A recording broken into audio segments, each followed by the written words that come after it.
Hello and welcome to the Gooner Talk, back again with you guys for another show after Arsenal have beaten Newcastle 2-0 and responded fantastically well in the wake of the defeat at Anfield. Goals from Bukayo Saka and Gabriel Martinelli take Arsenal into joint fourth position in the table ahead of West Ham's game against Manchester City a little bit later this weekend.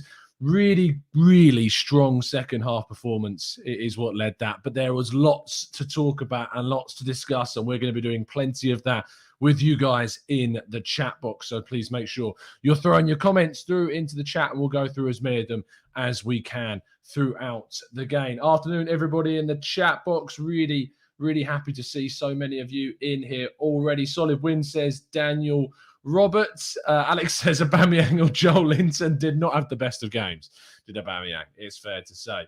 No major injuries, says David. It didn't look major for Bukayo Saka, but it is a little bit of a concern, and we may then see him miss the game on Thursday against Manchester United. However, having Gabriel Martinelli come on and score will definitely be a big boost to his chances of taking that starting position over Nicolas Pepe, of course, who didn't even come off the bench today. But we'll talk a little bit about that and more with some of your comments as always. Tavares and Saka says no sleep. Now, I tweeted at half-time saying I think it's probably the right decision to take Tavares off at this point. Bring him off.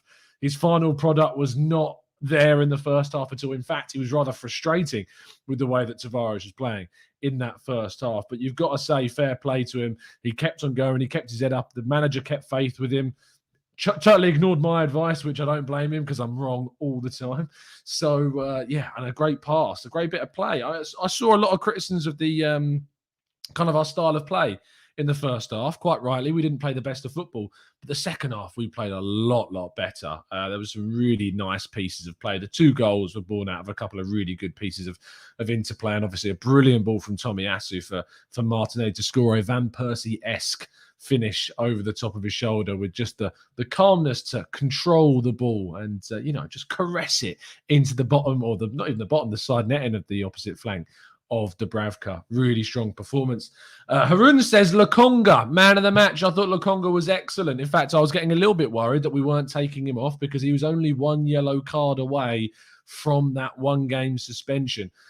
So I was surprised to see him stay on the field for as long as he did, because I thought they might have decided to take him off because, as I said, he's only one yellow card away from missing a match, which is going to be huge for us if we do lose him because he was absolutely brilliant. Don TK says Erdegaard was very sloppy in the first half. Second half, Erdegaard was a lot better. Sloppy I think is a bit harsh. I think some of his passing was certainly off, but actually he was a really metronomic figure in that number 10 role and kept Arsenal's interplay working. He needed kind of that.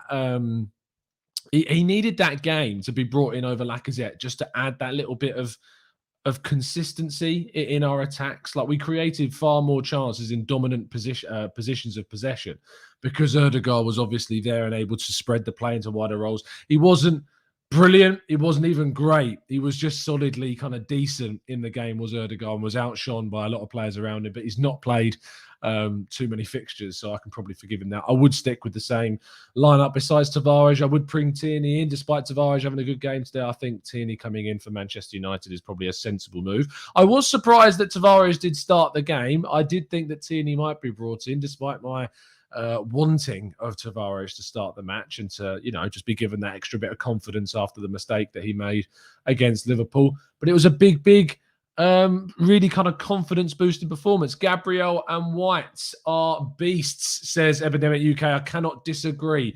They were both brilliant in the central defensive area, and certainly two players that I think we will be building upon with the foundation. I thought Tomiyasu in particular, both defensively and offensively, and we've not talked too much about Tomiyasu offensively.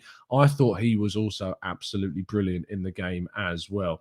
Tavares was relentless. He ran for days, says Wesley. Our wing-backs had most of the possession, surely, says Nick B. I can't disagree. We used our wide areas really well throughout the game. We really stretched Newcastle. They were sitting behind the ball, and we had to really kind of coax them out a little bit and stretch that Newcastle backline, because that's what you tend to have to deal with when an opposition team uses a back three. Then it's not as easy to stretch them. But using those wide areas as we did really did open up some opportunities. And I was very, very happy with that. Tommy was great, says John P. Absolutely. JDB says, Tom, I really respect your opinions, mate. But when you said that we could sell Martinelli, it made me a bit sad. I hope Martinelli makes you eat the biggest humble pie. I think you probably misinterpreted what I said. I said that I predict that he could be gone in 2 or 3 years because of a lack of game time. I don't want to sell Martinelli. I'm certainly you've misinterpreted my saying there. I feel like he could have been sold because I don't think he would have wanted to sit on the bench for 2 to 3 years. I want to see him integrated into the team. I want to see him get more minutes. So I think you've probably misunderstood what I've said there. Manu says, Tommy was great. Hope he gets working on his tandem with Saka.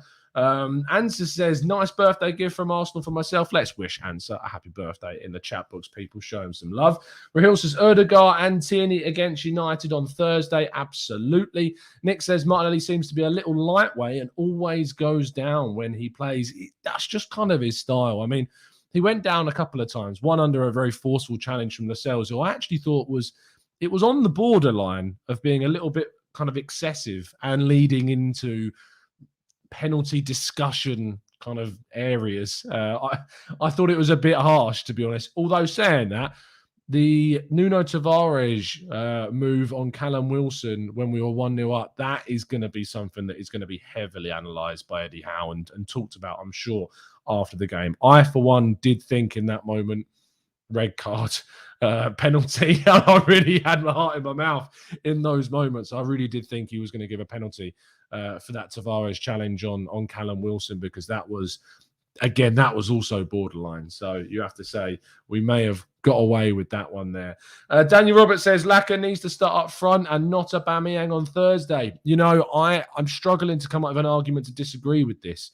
Aubameyang was really poor. The miss is...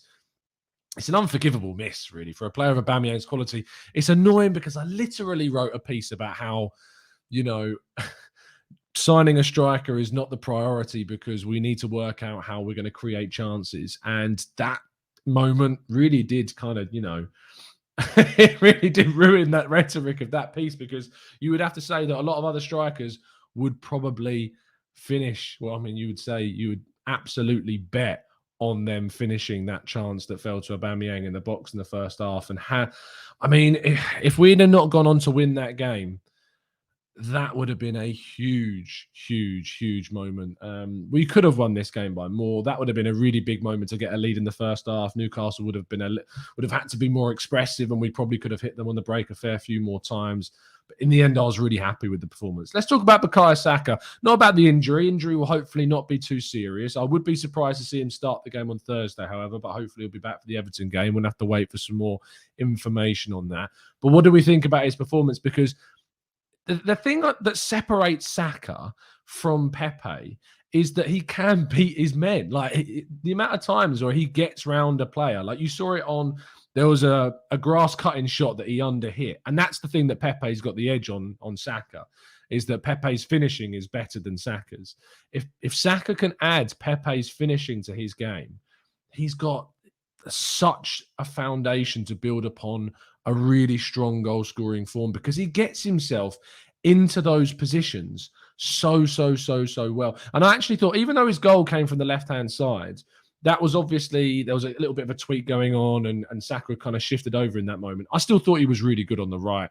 He beat his man several times. He cut inside often and still beat his man. He's got kind of that Arjen Robben-esque ability that, you know, he's still going to cut in, but he still ends up outsmarting the opponent. He's got a long way to be anywhere near compared on quality levels to the likes of Arjen Robben. But in the sense of that characteristic whereby you know he's going to cut in, but there's not much you can do about it, Saka has that just innate ability to beat his man, which I thought was really good. Nico says, give Saka half a yard and it'll absolutely create havoc. Alex says, if Pepe gets in behind his quality, but when you want your wingers coming deep, receiving the ball and turning, Saka takes the cake. Gary says, 2 assists from our fullbacks, perfect scenario for a 2 banks of 4 defence, stretching the team and overlapping out wide. A little bit, a good bit of analysis there, Gary. Nicholas says, was definitely good to see Bukayo more involved and being more assertive, getting into the box. What an assist from Tommy, says Christopher. Luke says, Arteta clearly now knows his best 11. He trusted these players, and you can tell. And I think that's definitely something that we're going to see in the coming weeks, is that the kind of best 11 that Mikel Arteta has is going to be tested, because we've got these games coming thick and fast. We've got 2 games a week, 3 games every 8 or 9 days. He is going to need to rotate. He's going to need to make some slight tweaks in the defence, slight tweaks in the midfield. And obviously with Lokonga on 1 yellow card away, he's probably going to get a suspension. We're probably going to see Tierney being used with Tavares. Is Tomiyasu going to facing any issues with his rotation, his fitness? Is a player that comes in on that right-hand side going to be good enough? Arteta's going to have to manage this situation. Saka could be injured and miss a game or 2. He's going to have to now deal with that. Aubameyang's form is a big concern. Does he bring Lacazette in? Arteta's going to have a really tough task, and he's got some big games against Manchester United, Everton, and West Ham.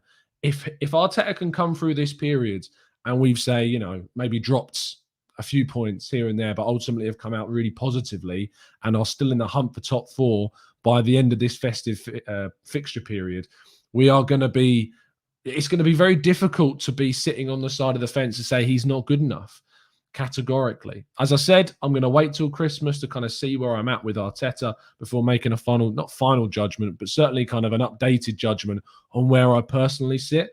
But the second half really did show me that there is a style of play there. There is some really beautiful football that this team are capable of playing under Arteta.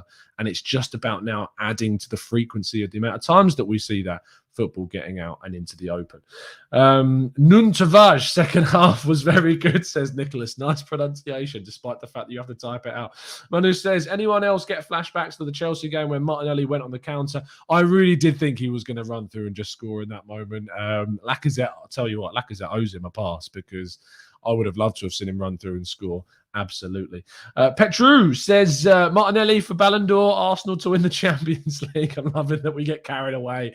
I love it. I love the uber positivity. It's fantastic. Whenever you go on to anyone who's sitting there and telling you, like, we need to calm down, rein it in a bit while we're getting excited, it's bottom of the league, Newcastle, just tell them to go do one. Let's enjoy ourselves. We've lost 4-0 to Liverpool last weekend. We've now got another weekend where we're playing an early kickoff. 12:30 on it. Do you remember 12:30s on a Saturday used to be miserable? Absolutely miserable 12:30 on a Saturday. And I think we've won. I'm not sure if we've lost any of those. Have we lost any of those this season? I don't know if Chelsea was, but we've definitely played a couple this season, 12:30 on a Saturday, and we've come through really well. I think we had an awful record, of never winning them in the Premier League in the last kind of I think a few years or whatever, but now we've won 2 at least this season in those early kickoffs, and that's a big thing that has managed. It seems like nothing, but honestly, they're important moments. They're important things to kind of get over, and it's another thing that you're looking at, like winning at Old Trafford, winning at Stamford Bridge, beating Leicester away from home. Arteta finds a way of getting these kind of, yes, there's some really bad records he's actually broken, but actually there's these little quips that he's, these little undertone narratives that he's getting this team to overcome that we weren't able to in the past. And that's really positive, definitely. Kim says, there is no chance on this earth that Vlahovic is going to join Arsenal. Just give up on that one, people. Who knows? Never say never is all I'd say. Alex says, too bad Willian won't be here for his Champions League medal. Spaceman Trooper says, White and Tomiyasu were immense today. Our backline looking really good. Don't forget Gabriel. Gabriel was also absolutely fantastic. I thought, to be honest, defensively, Gabriel was probably the top out of all of the players there. Tomiyasu, I thought defensively was really good. White distribution was... Hold on. We've not mentioned Aaron Ramsdale, so from John Joe Shelby. I haven't seen anyone bring that up in the chat yet. Sorry if I've missed that. What a save again from Aaron Ramsdale. We've forgotten that. And we've come out with a win, but it could have very easily been 1-0 to Newcastle with a great shot from John Joe Shelby that once again, stunning acrobatic ability from our boy in between the sticks. He is proving time and time again. So many people wrong. I remember writing about this the other day, going back over some of the comments. I was doing some research into kind of the when he signed and looking at the comments that were made for articles that published some of the comments. And honestly, some of the comments that Ramsdale got when he was not even signed yet, just in the process of being linked, it was embarrassing to see so many fans really utterly destroy him and batter him. not just through comments on Instagram, but also, through YouTube videos. I think I was critical at times, like, I'm not sure this is the right move, £24 million on a backup keeper. I was so wrong about that. He's never a backup goalkeeper. He's come in and been absolutely fantastic. But the abuse he faced, wow, people must feel absolutely embarrassed now. King State says, Tommy showing some attacking skills was nice. The whole back five was amazing. Great goals, good vibes in the stadium as well. Steve says, yes, Matt G. Tommy's talking about you. Who am I talking about? What's Matt G saying in the chat box? Let's scroll up. If I missed something, I can't find it. Little personal jokes going on in the background of my chat book, as always. As always. Poor Burnt Leno, says Alex. He's never getting back into the team, is he? Let's be real. Nick says, keeper of the season so far. He wears his balls on his sleeve. Wow. I mean, that's impressive. A feat of biological ridiculousness is what that would be. Jez says, I really admired Tavares' performance. Frustrating at times, but he never hid. He's got great character. It's also great to have calmness in our centre-back pairing as well. I'll tell you what, Thomas Partey and Lokonga as well, like they were criticised by myself and plenty of others for shooting and still shooting and shooting again from silly positions. And I know that it's not the best idea, but I tell you what, it does show you that these players are headstrong. Their heads don't dip. They keep battling. They keep fighting away. They keep on going. This level of kind of, what's the word I'm looking for? It's a level of confidence. It's a level of kind of bravery, I suppose is a really good word to describe it, because they just keep going. The tenacity of this side to just not let their heads drop and to just keep battling away and keep trying and trying again. And Tavares definitely got a reward from that after some really poor shots and final passes. In the end, it mattered because he got a great assist for Bukayo Saka. KME says, had to have a lie down after that. Nerves racking till after the second goal. Tommy Tavares minus random shots. Saka, Gambi, Aaron and Ben, all great. Aubameyang, we love you, mate, but get some shooting shoes on. Yeah, Aubameyang again. We bring him up for how many times it is now, was poor. And it's a worry, a concern.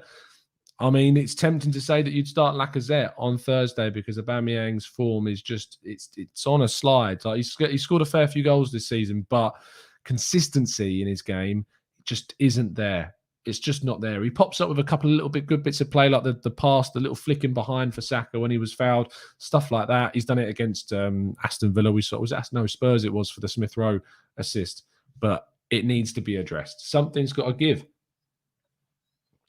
Alex George says, who said the Emirates didn't have an atmosphere? That's certainly something that we've noticed this season. I think it's certainly something we've noticed under Arteta. There's something about the atmosphere at the Emirates that's improved under Arteta. Certainly this season. I know that last season was pretty dire, especially at the start of the campaign.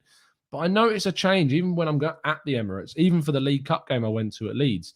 There's something different about the crowd inside our stadium. It's as if we've built this fortress. We've lost one game there all season, which was, of course, against Chelsea.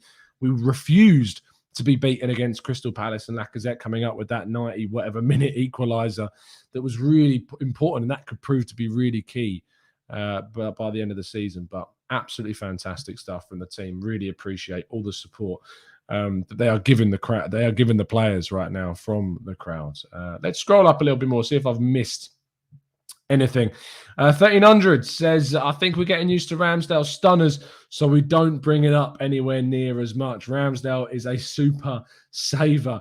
Absolutely. Manu says, Gabriel's in the wrong sport, mate. That man can wrestle a ball at this. Yeah, if you've ever seen those Spanish matadors, you could see Gabriel doing that one day, maybe. For some reason, I think the chat box has just died on me. I don't think the stream's gone anywhere. But the chat box seemingly is just not updating its comments, which is annoying because this is the whole point of this show, is to read through your comments. I'm just going to quickly log on to YouTube and just see if I can watch it there. Hopefully I can read some of your comments coming through, because there's none coming through on StreamYard at the moment, which is really annoying, which means I can't highlight them. I can read them out, though. Let's go into the chat box over on YouTube. Really apologies for this. Don't know why it's messed up like this. Paul Guy says, Joe Cole is having a right moan about that Tavares recovery on Wilson.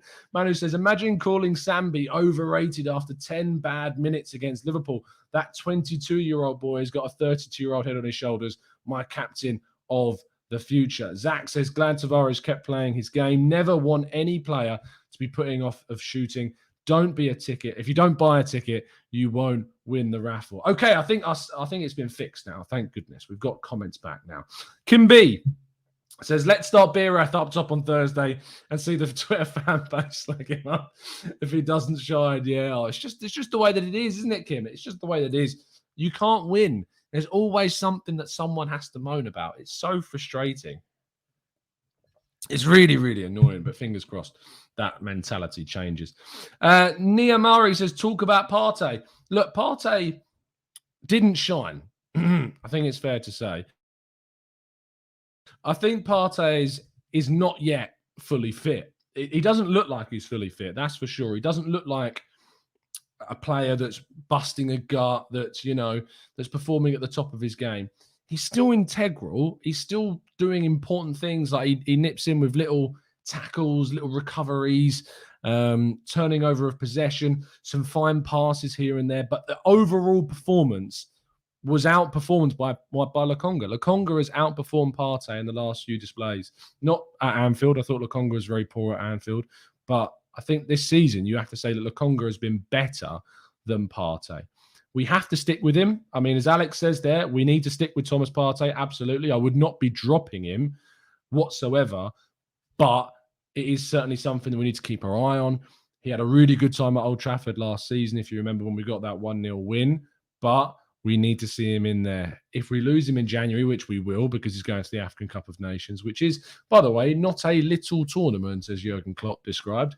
But we then need, and obviously Granit Xhaka's fitness, him coming back is going to be really beneficial to us, but we need to add that metronomic passing ability in the middle of the park that Partey does provide. But Lokonga, amazing.